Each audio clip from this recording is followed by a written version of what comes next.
Afternoon friend, সাজানো উপসংসার চ্যানেলের একটি ভিডিওতে তোমাদের অনেক অনেক স্বাগত। আর কি ইন্ট্রোটা ফার্স্টে দিয়ে ফেললাম, কথা বলতে বলতে তো ইন্ট্রো দিচ্ছি না। তো যাই হোক, তোমাদের কাছে বারবারই একটাই রিকোয়েস্ট করি, সব কন্টেন্টে কথা বললে তোমরা একটু দেখার চেষ্টা করো, কারণ তোমরা তো পার্টিকুলারলি কোনো ব্লগারকে ভালোবাসো বা ব্লগারের পাড়ার কেউ নয়।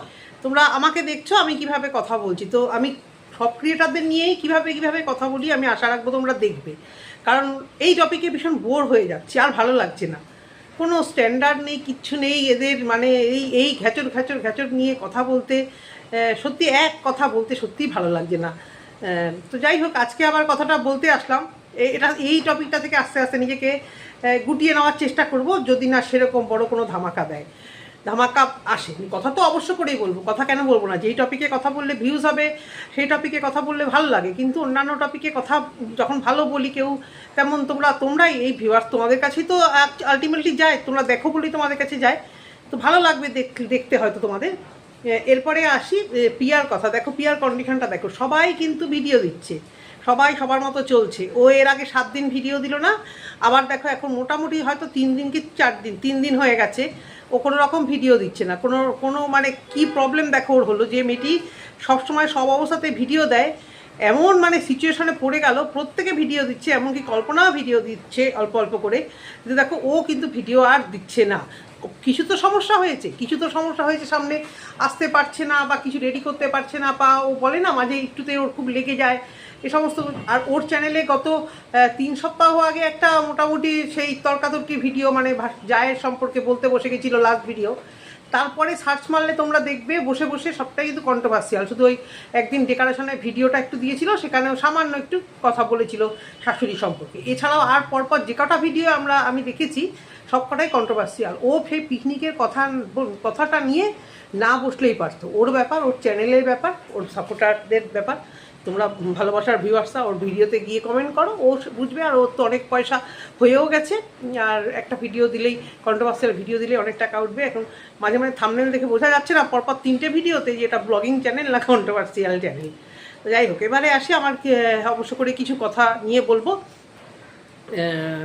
তো এই যে কল্পনার সম্পর্কে কালকে যে ভিডিওটা বলেছি, প্রচুর ভিউয়ার্স বলেছো দিদিভাই ওর এখানে ভুল হয়েছে। তা আমি কনসা বলেছি যে ওর ভুল হয়নি? আমি কি একবারও বলেছি যে ওর ভুল হয়নি? আমি তো শুরু থেকেই বলেছি হ্যাঁ ওর ভুল হয়েছে। আর কল্পনা কালকে ভিডিও দেওয়ার কিছুক্ষণের মধ্যে আমার কমেন্ট বক্সে একটা বিশাল বড় কমেন্ট করেছিল, ওই যে আমার ওই আদাখলা পানামো নেই, ওই ব্লগার একটা, তাকে নিয়ে কথা বলছি, সেও মানুষ আমিও মানুষ, আমি ভাই একটু এরমভাবে চলতে ভালোবাসি।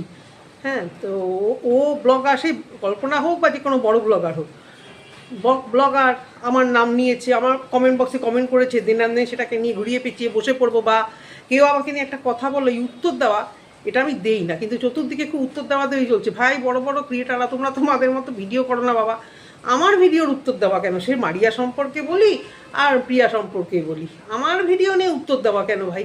কতজনকে নট রেকমেন্ডেড করবো? তাহলে তো ভিডিও দেখতেই পাচ্ছি না। যাই হোক, নট রেকমেন্ডেড করে দিলেও মাঝে মাঝে দেখতে হয় সার্চ করে করে। তো দেখছি যে মানে এটা তো সুবিধা হয়, কাউকে উত্তর দেওয়া, কারোর কথার উত্তর দেওয়া খুব সুবিধা হয়। ও এটা ভুল বলেছে। তো এবারে আসি কল্পনাকে নিয়ে। কল্পনা প্রচুর বড় একটা কমেন্ট করেছে। কল্পনা অত বড় কমেন্ট কেউ করে? বাবারে বাবা, আসল কথার উত্তরটাই তো দিলে না। তুমি বলেছো 11 তারিখে তুমি ওই বাড়িতে গেছিলে, কিন্তু 11 তারিখ তো টিউসডে ছিল। তোমার দিদি কিন্তু ভিডিও শুরুর আগে বলেছিল মানডে। এই জায়গাটা কিন্তু আমার কাছে ক্লিয়ার একদম হয়নি। আর তোমার পায়ের বরফ দেখানোটা তুমি অনেক আগের ভিডিওতে আমি বলেছিলাম যে অতক্ষণ ধরে তুমি পা দেখানোটাকে আমি খারাপ কিছু বলিনি, কারণ তুমি পা ওই উদ্দেশ্য তো দেখাও নি, তুমি পাটাকে ব্যথা লেগেছে তুমি সেই জায়গা দেখেছো, তুমি কোনো ভিউয়ারদের উদ্দেশ্যেও পা দেখাও নি, তুমি বাজেভাবে সেটাকে ইঙ্গিত করোনি। আমি যেটা বলেছিলাম যে অতক্ষণ ধরে ওই একটা জায়গায় ক্যামেরা ফোকাস করে বকাচ্ছিলে কেন, সেই জায়গাটায় তোমাকে আমি শুধরে আসতে বলেছিলাম। আর তোমার কোমরে ব্যথা আমাকে এটা বলেছো, আমি অনেক দিন ধরে জানি, দেখছি তুমি এত এক্সারসাইজ করো তবু এই ব্যথাটা তোমার যাচ্ছে না। আমি জানি না বাচ্চাটা সিজার হয়েছে না নর্মাল। সিজারে হলে কোমরে ব্যথা সারা জীবনও সারে না। সারা জীবনের ওই যে ইঞ্জেকশনগুলো দেয় কোমরে, যে মানে পিঠের শিরদাঁড়ায় যেগুলো দেয়, এগুলোর ব্যথা সারা জীবন যায় না। প্লাস হুট করে যদি চোট লাগে, কী থেকে হয়েছে আমি জানি না, বেকায়দায় শোয়ার জন্য, বেকায়দায় তোমার চোট লাগার জন্য, যেটাকে তুমি নেগলেক্ট করেছো, সেই সব বহু কারণে এগুলো হয়। তারপরেও তুমি বলছো তোমাকে প্রচুরবার 3 তলায় ওঠানামা করতে হয়। তুমি এই তাহলে 3 তলা ফ্ল্যাটটা হয়তো তুমি ভালোর জন্যই পেয়েছো, না নিলেই পারতে। যদি লিফট দেওয়া ফ্ল্যাট কিছু নিতে পারো। ডাক্তাররা কিন্তু অনেক সময় বলে সিঁড়িতে ওঠানামা ভালো, সেটা দোতলা থেকে 3তলা অবধি, তার বেশি উপরে ওঠানামা করা। আমার এই যে বাড়িটা, আমার তো এটা শ্বশুরমশাই করা বাড়ি, পুরোনো দিনের বাড়ি, এ বাড়িতে কিন্তু কোনো লিফট নেই, কিন্তু আমার ফ্লোরটা দোতলায়, বুঝতে পেরেছো তো, দোতলায়। এবং আমাদের সিঁড়িগুলো যেহেতু অনেক আগে থেকে করা, আমার বরের জন্ম এই বাড়িতে, সেই তখন থেকে এরকম ফ্ল্যাট সিস্টেমে উনি বাড়িটা করেছিলেন। সিঁড়িগুলো খুব শোয়ানো সিঁড়ি, এবং কোনো দিন লিফট করার চেষ্টা করলেও পারা যাবে না, কারণ সেই প্যাসেজটাই নেই।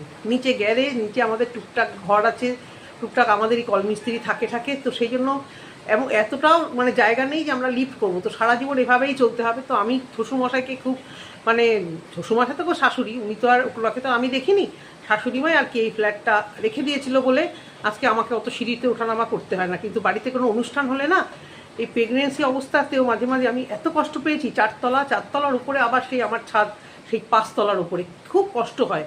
ও সবটাই অভ্যেস। দোতলায় উঠতেও প্রথম আমি যেহেতু আমার বাপের বাড়িতে তখন দোতলা ছিল না, প্রথম খুব কষ্ট হতো। তারপর এখন সেটা দিনের মধ্যে 100 বার করলে আমার অভ্যেস হয়ে গেছে।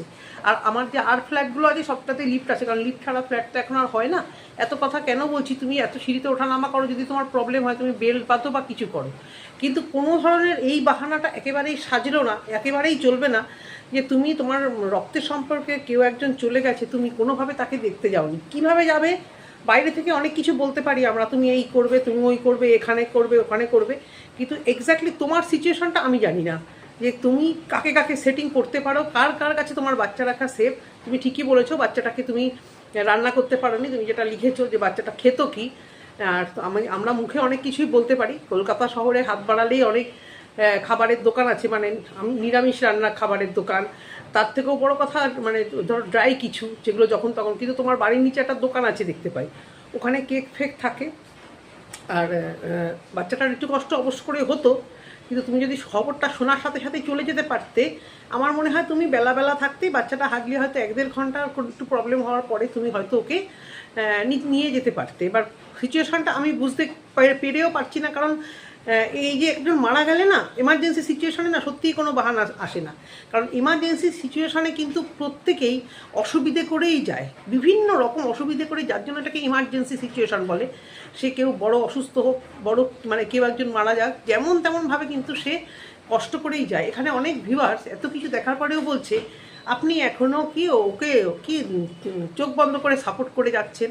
কালকের ভিডিওতে আমি কোথায় কল্পনাকে সাপোর্ট করলাম? হ্যাঁ, ওর ওই নাচানাচিটা করা যদি কেউ আঙুল তোলে, সেটা নিয়ে অবশ্য করে কথা বলতে পারি, কারণ একজন আমাকে লিখেছে যে ওদের বাড়িতেই অনেকে হেসে হেসে ব্লগ দিচ্ছে, দিদি গিয়ে দেখবেন। দেখো, আমি সত্যি কথা ওদের বাড়ির এই ব্লগিংগুলো আর দেখছি না, আর দেখবো না, আমি দেখবো না, কারণ এই নিয়ম দেখার আমার কোনো ইচ্ছা নেই। এক একজনের এক এক নিয়ম।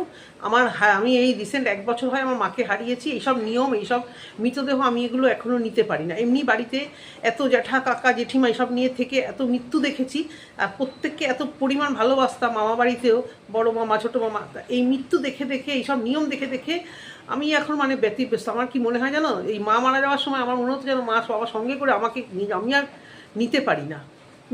একটা বাড়িতে একটা পোষ্য মারা গেলে আমি যেভাবে ভেঙে পড়ি, 2 বছর আগে একটা পোষ্য মারা গেছে, মানে আমাকে পারলে হসপিটালাইজ করতে হয়, আমি এগুলো নিতে পারি না। সুতরাং ওদের বাড়ির এই নিয়ম দেখার আমার সত্যি কোনো ইচ্ছা নেই, আর এখন ওটাই ওদের কন্টেন্ট। অনেকে আবার বলছে যে যাদের বাড়ির কন্টেন্ট তারা দেখাবে, এই নিয়ে অনেকেই কথা বলছে।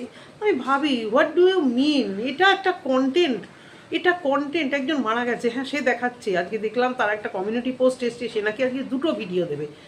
এখানে তো বলতেই হয়, মৃত্যু কন্টেন্ট নয়।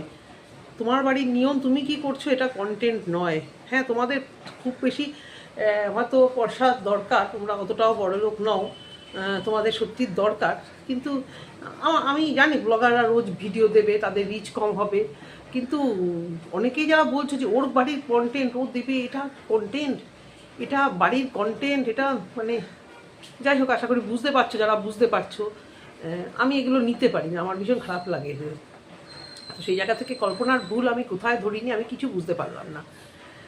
আর কল্পনা বললাম, হ্যাঁ ও যেটা বলছে, ও একা সমস্ত কাজ করে বাড়িতে, অনেক এমার্জেন্সি হওয়ার পরেও ও গেছে সমস্ত কিছু। গেছো, তোমার বয়স ফুরিয়ে যায়নি, এখনও অনেক কিছু বাকি আছে, অনেক কিছু করতে হবে, অনেক রকমের কিছুভাবে তোমাকে চলতে হবে, না হলে লোকের কথা মানতে হবে। এবার কেউ আমাকে বলছে যে দিদি ভাই তুমি বড় দিদি হিসেবে প্রথম থেকে ছিলে, বড় দিদি বকতেও পারে, শাসনও করতে পারে। দেখো, বড় দিদি কিনা জানি না, আমি একজন কন্ট্রোভার্সি ক্রিয়েটার, ও একজন ব্লগার। এবার ও আমাকে দিদিটাকে, আমি অবশ্যই আমার থেকে অনেকটাই ছোট, কিন্তু রিলেশান কিছু নেই। হ্যাঁ, একটা এই ভার্চুয়াল একটা রিলেশান একটা তৈরি হয়ে যায়, সেক্ষেত্রে ভুলটা জারি দেখবো, বলবো।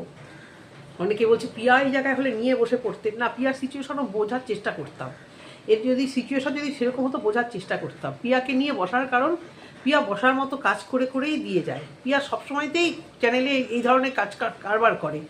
হ্যাঁ, কল্পনা মানে কন্ট্রোভার্সি ক্রিয়েটারের সঙ্গে যোগাযোগ করে, নিজের বরকে মাতাল সাজায়। কত বলবো বলো তো এক কথা বারবার? ও তো চায় কন্ট্রোভার্সি, ও তো নিজেই বলে, নিজেই বারবার করে চ্যানেলের মধ্যে এগুলো করে যায়। নিজে উল্টো পাল্টা এই পোষ্য এনে একটা ফ্ল্যাটে যাওয়া, একটা খামার বাড়ি নিয়ে, এক একটা নিজের প্রেগনেন্সি নিয়ে নাটকের পর নাটক, বাচ্চাটার নতুন স্কুলে ভর্তি করার জন্য আজকে আইসিএসসি, কালকে সিবিএসসি, পরশু এই করে ভর্তি করিয়ে ও তো কাজগুলোই এই করে, আর ওইগুলোর ভিডিও দেয়। তো ওকে নিয়েই তো কথাটা বলবো, পজিটিভ হোক নেগেটিভ হোক। না কল্পনা রোজ ভিডিও দেয়, না কল্পনা ভিডিওর মধ্যে কিছু থাকে। এই এখন দেখেছি, এই এখন বলেছি।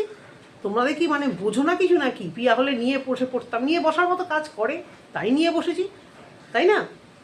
এবারে কল্পনা যেটা মানে বলছে অনেক কিছু করেছি, তা এর আগেও করতে হবে। এবার কেউ আবার বলেছে যে সম্পর্ক, সত্যি কথা, যে সম্পর্ক থানা পুলিশ এসব অবধিও গড়ায় না, সেই সম্পর্কে আদৌ কি সম্পর্ক থাকে? ওই বাড়িতে যে সিচুয়েশানটা তৈরি হয়েছে সেটা তো বেশি দিন না, এই কিছুদিন আগেই তৈরি হয়েছিল। ভয়ানক পরিস্থিতি, মানে আমরা কিছু দেখিনি, আমরা শুধু অন ক্যামেরায় কিছুটা শুনেছি। ওখানে অনেক কিছু ভয়ানক কিছুই হয়েছে। যেভাবে দুই ভাই ফুসছিল, ভাইয়ের বউরা ফুসছিল, যেভাবে পার্টি পলিটিক্স, দলাদলি, অশান্তি, এটা তো সুস্থভাবে কিছু হয়নি। কথা কাটাকাটি এ সমস্ত নিশ্চয়ই হয়েছে।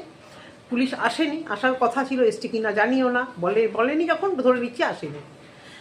সেই জায়গা থেকে কি সম্পর্ক আর সম্পর্ক? আমার মনে হয় কল্পনা এড়িয়ে যাচ্ছে, কল্পনা হয়তো ফেস করতে চাইছে না, মানে ওই বাড়ির আর জায়দের সঙ্গেও ফেস টু ফেস হতে চাইছে না। হয়তো সেই কারণেই সেটা এড়ানোর জন্য হতে পারে ও বিকেলবেলা একদম সন্ধে গড়িয়ে 7টার পরে গেছে, যেটা একদমই ঠিক নেই, একদমই আমার ঠিক মনে হয়নি। ওরা ওদের মতো, তুমি তোমার জ্যাঠা শ্বশুরকে দেখতে গেছো, এর আগেও গেছো, আমাকে সাফাই দিতে হবে না, আমি দেখেছি ভিডিওতে, তোমার বর যখন এসেছিলো তুমি গেছিলে। তো এটা তো নর্মাল, এগুলোকে কেন দেখানো আর বলা? এগুলো তো নর্মাল, বাড়িতে তোমাদের জয়েন্ট ফ্যামিলি, একটা কিছু হবে সেখানে যেতেই হবে।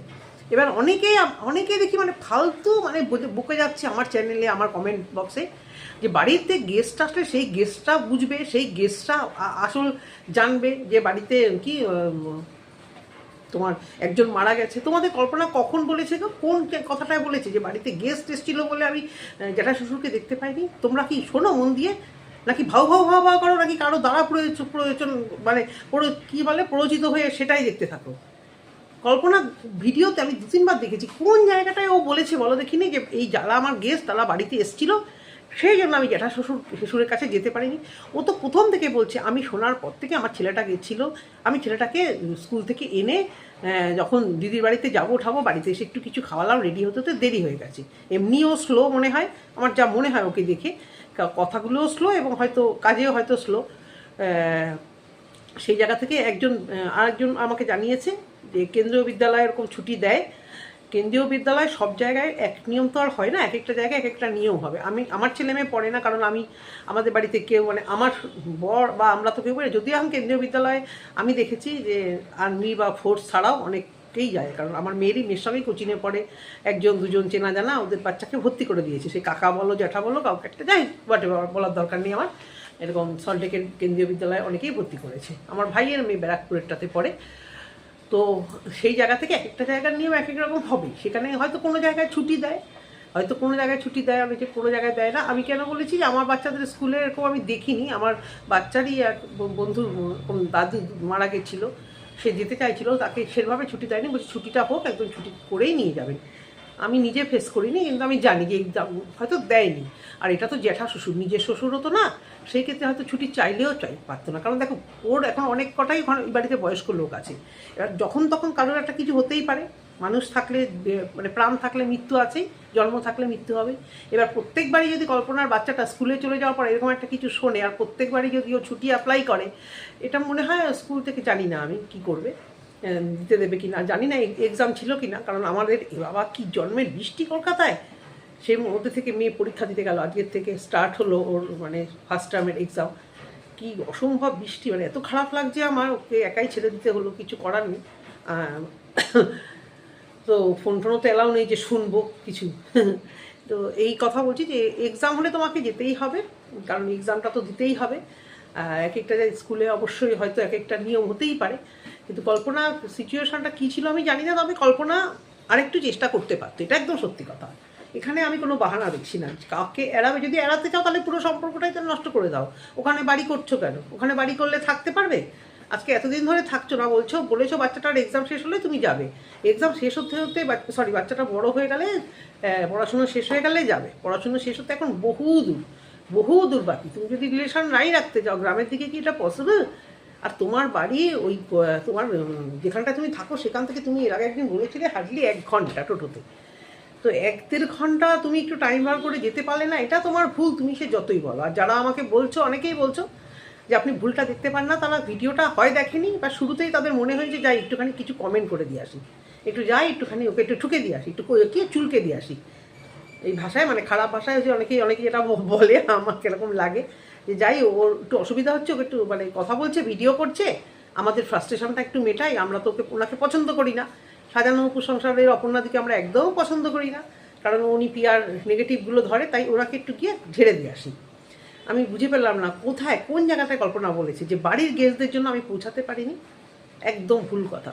তো যাই হোক, ওদের অনেক রকমই কথাবার্তা হচ্ছে। এবার কল্পনা শাশুড়িকে নিয়ে কালকে দেখলাম একটা পুরনো ভিডিও দিয়েছে, শাশুড়ি ওই দরজা খুলে ওই বাড়িতে ঢুকবে না, নাই ঢুকতে পারে, বয়স্ক মানুষ তো, একা একা হয়তো গা ছমছম করে ওনার ওই বাড়িতে, কারণ ওই ঘরটায় একটা মাত্র ঘর আর বারান্দা, দৌড়ে বাইরে বেরিয়ে আসতে পারবে। আর এখনকার ঘরটায় একটা কিচেন, একটা হল, একটা ওই রুম, একটা কথা বলে ইকো হয়, ফাঁকা ঘর, একটা ফার্নিচার নেই, কথা বলে ইকো হয়, সেক্ষেত্রে ওনার খারাপ লাগতেই পারে, না থাকাই ভালো। হুটহাট শরীর খারাপ হতে পারে, ওই বড় দরজা চাবি দিয়ে খুলে তারপর বেরিয়ে, তার থেকে উনি যদি মনে করে ওখানে থাকবে, না থাকবে, অসুবিধার কিছু নেই। এটা ঠিকই, বয়স্ক মানুষ তো, বয়স্ক কেন, মানে যে কোনো মানুষেরই ওখানে একা একা থাকতে একটু ভয় লাগবে, যতক্ষণ না কল্পনারা আসবে। ওখানে অনেক কটা রুম, খোলা জায়গা, প্লাস আমার তো মনে হয় না ওখানে বাথরুমও কমপ্লিট হয়েছে। ওনাকে তো বাথরুমে বেরোতে গেলেও বোধহয় বাইরে বেরোতে হবে, তাই না? আমার তো তাই মনে হয়, জানি না ওই বাথরুমটা এবার ভাঙা হবে বা কী হবে, তাই নিয়ে মানে কে কোথায় বাথরুম করবে আমার ঠিক আইডিয়া নেই। পুরোনো বাড়িটায় তো মানে নতুন বাড়িটায় তো বাথরুম হয়নি, তাহলে উনি থাকবে কি করে থাকবে? বারবার করে রাত বিরতে পেলে পরে উনি ওই অনেক কটা ঘর দৌড় খুলে ঢোকা, তার থেকে উনি যদি মনে করে না থাকবে, অসুবিধার কিছু নেই। এটা হচ্ছে কি কথা। আর ওই যে কী যেন বললাম, ওই যে শ্বশুরমশাই যে যার জ্যাঠা শ্বশুর মারা গেছে, সে তো ভিডিও দিচ্ছে, তোমরা যারা দেখছো নিশ্চয়ই দেখো, কিন্তু আমার খুব একটা পছন্দ না। আমি শুধু কি অসুখটা হয়েছে এই ভিডিওগুলো অবশ্যই দেখেছিলাম, সেখানে মৌ ক্লিয়ারই করেছে যে আমরা জানতাম, আমি এবং আমার হাজবেন্ড জানতাম যে উনি আর 6 মাস হয়তো বাঁচবেন, কিন্তু আমার শাশুড়িমাকে কোনোভাবেই বলা হয়নি, কারণ ওনার শাশুড়িমা খুব যত্ন করছিল মন প্রাণ দিয়ে, ওনার আশা ছিল হয়তো উনি ভালো হবে।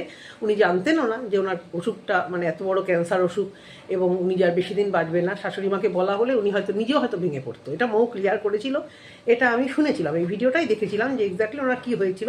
বুঝতে পারছিলাম যে ওই ধরনের দামি ভ্যাকসিন বা কিছু এই ধরনেরই কিছু একটা হয়তো মারণ রোগ কিছু একটা হয়েছে, যার কারণেই মানে ওরা খুব টেনশানে আছে, ওরা বলতে পারছিল না কিন্তু টেনশানে আছে।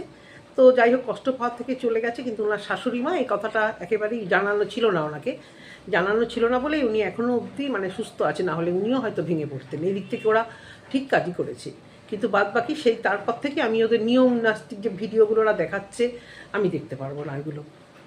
ছন্দার ভিডিওতে অল্প অল্প দেখেছি, ছন্দা এই সেদ্ধগুলো খাচ্ছে, ছন্দা অতটা তো নিয়ম তো দেখাচ্ছে না সেভাবে, তো ওই ভিডিওগুলো দেখছি। অবশ্য করেই ছন্দার একটা ভিডিও নিয়ে কথা বলার ইচ্ছা আছে, যদি সময় পাই অবশ্য করেই বলবো। যারা আমাকে বুঝতে পারছো, যারা ভুলভাল মন্তব্য ছড়াচ্ছ যে এখনও আপনি কল্পনার দোষটা ধরতে পারছেন না, কোথায় তোমরা দেখেছো আমি এটা বুঝতে পারলাম না। আমি বারবারই বলছি, আমার এখনও ওই ডেটটা নিয়ে একটা কনফিউশন এখনও আছে। কল্পনা যদি 11 তারিখই যায়, তাহলে দীপালি কেন সোমবার দিন থেকে ভিডিওটা স্টার্ট করলো? তাহলে কি দীপালি ভুল বলেছে? এটা আমি বুঝতে পারছি না। আর হ্যাঁ, সেই দিনই ওরা ওই বাড়িতেই ছিল, কিন্তু সেদ্ধ ভাতই খেয়েছে। আর কল্পনা ক্লিয়ার করেছে যে আমরা সেদিন চান করেছিলাম, কিন্তু আমাদের ড্রেস চেঞ্জ করার, আমাদের মতো তো ওদের ঢাকা বাথরুম নেই, কিছু নেই, ড্রেস চেঞ্জ করার জন্য কোনো ঘর পাচ্ছিলাম না। এবার অতগুলো মানুষ চান করে ফেলেছে, তাই ওই সময়টুকুই একটু ভিজছে। আর বাচ্চারা ভিজবে না, ভীষণ ভালো লাগে ভাই। আমি বলেছি না, আমি অত উতুপুতু করে সত্যি বাচ্চা মানুষ করি না, আমাদের বাচ্চাদের সেইভাবেই তৈরি করেছি, সেইভাবেই তৈরি করব, চেষ্টা করেছি, আগামী দিনেও করব। কারণ আমি শ্বশুরবাড়িতেও দেখেছি ছোটো বাচ্চা নিয়ে বেড়াতে যাওয়া, ছোটো বাচ্চা নিয়ে করা, আমাদের বাচ্চারা কোলাঘাটে গিয়ে ভেজা মাটি ঘাটা, কত ছোটো বয়স থেকে এরম করে সেই মাটি ঘাটতো। আমার শ্বশুরবাড়ির লোক, আমার সবাই বলতো সব রকমভাবে করতে দাও। আমরা ভিজিনি ছোটোবেলায়, ওদের শৈশবটা আমরা নষ্ট করবো কেন? কিচ্ছু হবে না। বলেছি না, শরীরের নাম মহাশয়, যা সহাবে তাই সইবে। যত উতুপুতু করবে শরীর তত উতুপুতু হয়ে যাবে। সুতরাং উতুপুতু করবে না। ওই জন্যই এখন মানে উতুপুতু করতে গিয়ে এখনকার বাচ্চাদের একটু একটু বৃষ্টি লাগলো জ্বর হয়ে পড়ে গেল, একটু রোদ লাগলো একটু কী হলো জ্বর হয়ে পড়ে থাকলো। এই জন্য রাফ অ্যান্ড টাফ করে রাখতে হয়, রাফ অ্যান্ড টাফ করে রাখার চেষ্টা হয়। ওর শৈশবটা ও নষ্ট করবে কেন? বৃষ্টি পেয়েছে, মাসির বাড়িতে গেছে, ওইরকম সুযোগও পায় না, ভিজেছে, ভালো করেছে, ভালোই করেছে, প্রবলেম তো কিছু হয়নি। সত্যি কথা, প্রবলেম তো কিছু হয়নি।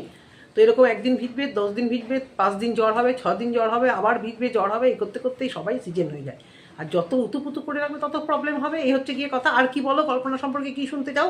কি জুতো পেটায় ঝাঁটা পেটা করলে তোমরা শান্তি পাবে না? সেটা তো করতে পারলাম না, সেটা তো আমি করতে পারলাম না জুতো পেটা ঝাঁটা পেটার মতো। কিন্তু আমি বলেছি যে ভুলও ওর হয়েছে, ওর যাওয়া উচিত ছিল। এবার ওর মাথার উপরে বর আছে, গার্জিয়ান, সে নিশ্চয়ই সবটা জানতো, সে নিশ্চয়ই সিচুয়েশানটা জানতো। তার যদি কোনো প্রবলেম না হয়, তার তরফ থেকে যদি কিছু না বলা হয়, তাহলে আমাদের তো কোনো প্রবলেম হওয়ার নেই। আমরা মনে করছি ও যাওয়া উচিত ছিল, 100 বার উচিত ছিল, জ্ঞাতি গোষ্ঠীর কেউ। কিন্তু বাড়িতে গেস্ট আসার জন্য নয়, ওর অন্য প্রবলেম ছিল, ছেলের জন্য প্রবলেম ছিল। যেটা আমি বলেছি যে ইচ্ছে থাকলেই উপায় হয়। ও যদি ইচ্ছে করতো অবশ্য করেই যেতে পারতো। ঠিক আছে, রাত গেই বাদ গেই, নেক্সট টাইম থেকে আশা করবো এরকম হয়তো ও করবে না। করলে পরে কন্ট্রোভার্সি করতে হবে, সেটা ওর প্রবলেম। আর আমার ভিউজ আর কিছুই নয়। এটুকুই বলার ভিডিওতে। যদি তোমাদের ভালো লেগে থাকে অবশ্য করে কমেন্ট সেকশানে একটা কমেন্ট করে যেও। টাটা।